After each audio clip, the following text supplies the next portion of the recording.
Hola mga palangga, welcome again to my channel.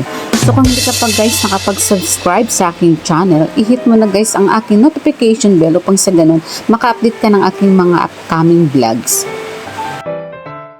So for today's video guys, tayo ay magre-ribbon ng super kinky hair. So yan guys, nakikita nyo, akin mo nang binoblower. Paulit-ulit lang guys, parang relasyon lang. Paulit-ulit na nag-aaway kayo, nagkakatampuan, nagbabangan, pero at the end of the day, nagkakabati din kayo, di ba? Charot. Ayan mga palangga, for this past few days, ang aking mga gawa ay puro event, hair and makeup, Halloween makeup, Korean makeup, Melchora look alike. So ngayon guys, tayo naman ay magre-ribbon at kinky hair pa.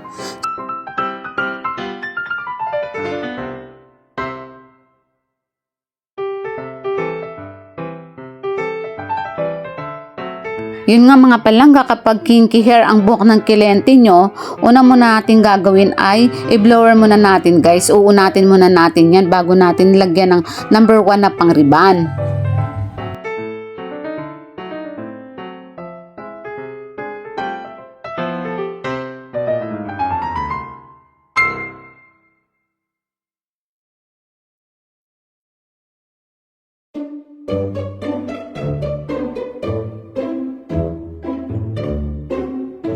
So yan mga palangga, tapos ko na siyang i-blower. So ang gagawin natin, lalagyan na natin siya ng protection sa tenga, yung air cup na tinatawag. Yan kasi guys ang protection sa tenga niya, na kapag maglagay ka ng gamot, hindi siya mainitan. Kasi guys, yung number 1 na pang ribbon ay mainit sa balat. Kaya kailangan may protection yan guys.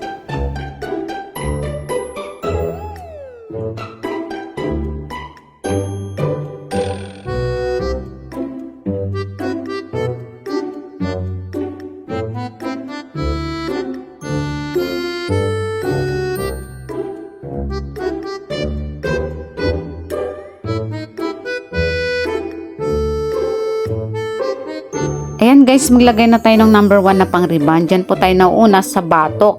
Pataas ng pataas yan guys. So wag lang po natin isagad sa anit. Kailangan mayroon tayong half inch away na tinatawag, o diba? Paulit-ulit lang.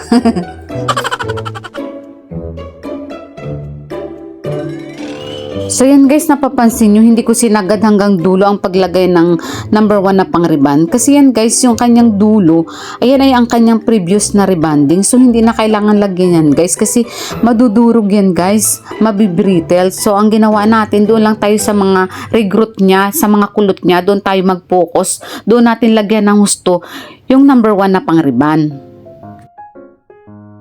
So yan guys, kapag nalagyan na natin lahat ng number 1 na pang ribbon ang kanyang hair, so ang gagawin natin guys, ibabad lang po natin ng 30 minutes. After 30 minutes guys, syempre kailangan natin i-check kung ito ay luto na. Ihilain nyo lang guys kung kapag alam nyo ng medyo rubber na siya, I mean yung pag hinilay nyo na malambot na, ganon.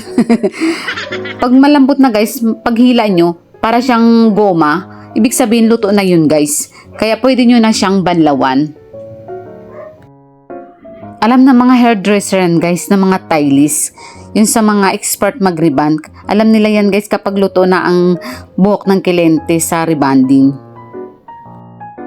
So yan mga palangga, tapos ko na siya ibabad sa number 1 na pang ribbon, tapos na rin siyang banlawan. So ayan, nag-start na tayo mag-iron ng kanyang buhok. So sa pag-iron naman guys ng buhok, kailangan maayos guys. Kailangan sectioning din ang kailangan dyan guys, para maganda ang pagka-straight ng buhok ni ma'am.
Finally, tapos ko na rin siyang planchahin guys. So ayan, nilalagyan na natin siya ng number 2. Neutralizer guys ang tawag dyan. Kasi guys, kapag wala yan, babalik sa dating kulot o kinky hair ang kanyang buhok kapag nabanlawan na. So kailangan talaga yan guys. Importante talaga guys na may number 2 ang rebonding nyo.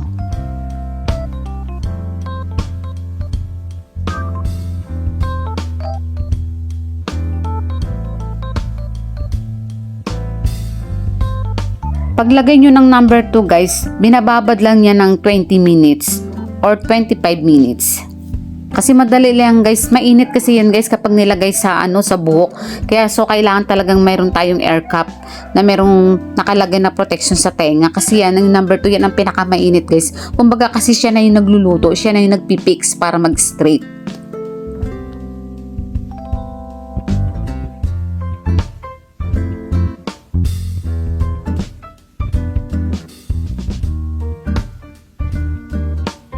Oo nga pala guys, gusto rin ni madam na magpakulay ng kanyang hair. Kaso guys, in-advise ko siya na wag na muna siya magpakulay kasi yung kanyang end ng buhok niya ay sobrang rupok na. Kumbaga sensitized na guys. Kaya sabi ko sa kanya, ipahinga niya muna sa kulay ang kanyang buhok.